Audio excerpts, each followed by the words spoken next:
Welcome to Valor and Virtue. I'm Jim Danielson. We're joined today by Sergeant Major Paul Siverson, United States Marine Corps retired. And we'd like to begin by asking you, sir, a little bit about yourself and what led you to become a Marine. Thank you for inviting me. I appreciate it very much. I'm not really sure what led me to be a Marine. I'm the only one in my family who served in the Marine Corps. My dad was in the Army, served in the Korean War. I had several aunts and uncles who served in the various branches of the military. But at a young age, the Marine Corps just caught my eye. And all through high school, I just kept thinking about wanting to be a Marine.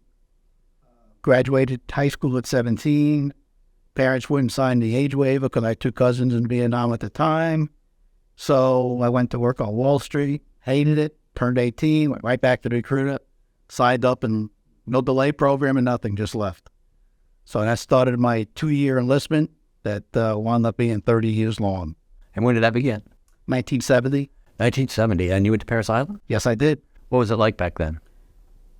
I say the reason I bring that up is because when I was at Parris Island, our drill instructors used to say back in the 50s when it was really the Marine Corps. Well, my lead drill instructor was a Korean War veteran. Really? And the other two were both Vietnam veterans. So I think it was a little different than it is today. I remember going to boot camp, and as we got closer to graduation, they kept telling us to write letters home because most of us weren't coming home.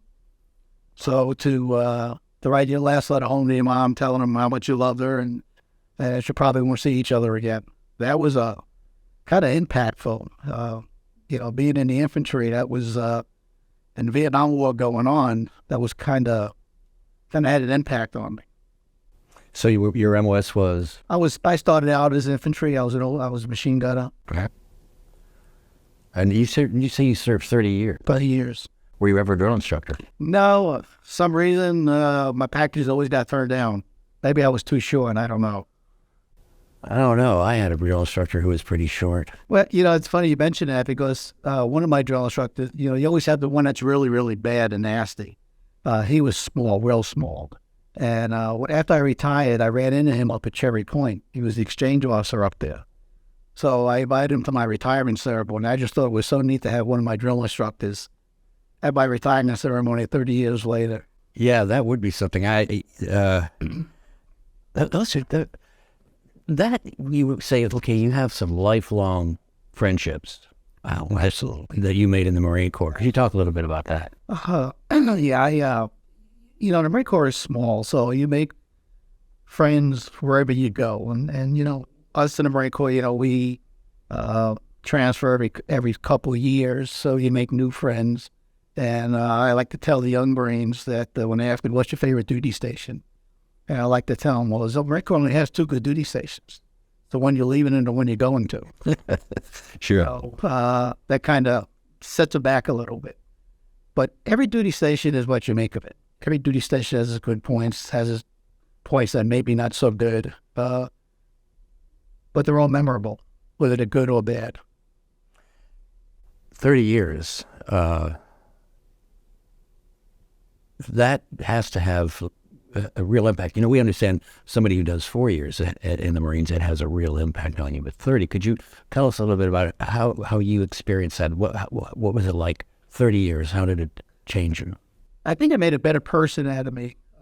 I grew up middle class in New York City. Didn't really have a lot, but, we got by. And right after my first enlistment, I knew I was going to stay in. I felt the bonding of all the people that were around me, all the Marines I served with. And it just grew. Each duty station, that bond grows and grows and grows. It had a great impact on my life. I look back now and think that's probably the best decision that I ever made was to stay in the Marine Corps. And if I had a choice, I wouldn't have retired. I tried to stay in past my 30, but at that time it was 30 and out. Otherwise, I would have really enjoyed to stay more. In fact, after 9/11, I retired in August of 2000, and I went to work as executive director here at the Jacksonville USO. And after 9/11, I did my darndest to try and re-enlist.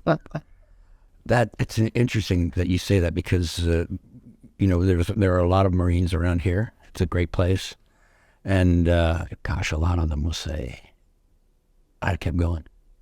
If they'd let me do it all over again, I'd do it now." Absolutely. And I'll tell you, you run into a lot of Marines who serve, 4 years, 6 years, 10 years, whatever. And the first thing they'll say is, "Yeah, I wish I would have stayed in." Yeah. They all say that. I don't think I've read anybody who got out that didn't think that way. Well, finally, Sergeant Major, we have some troubles in our society. We have some difficulties.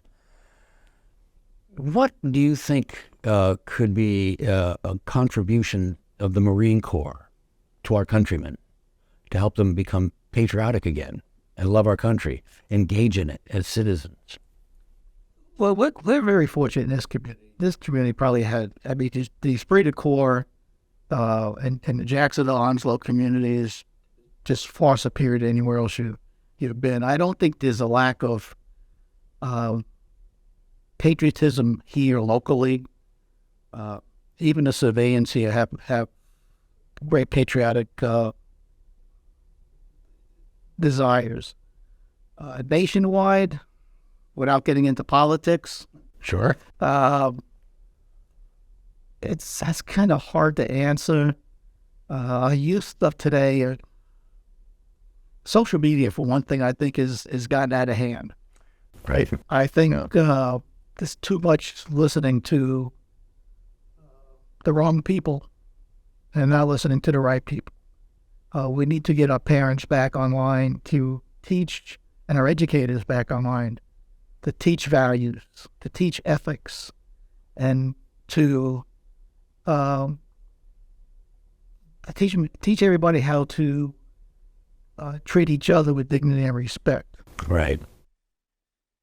Sergeant Major Paul Siverson, thank you very much. Well, thank you. I appreciate this opportunity. Yes, sir.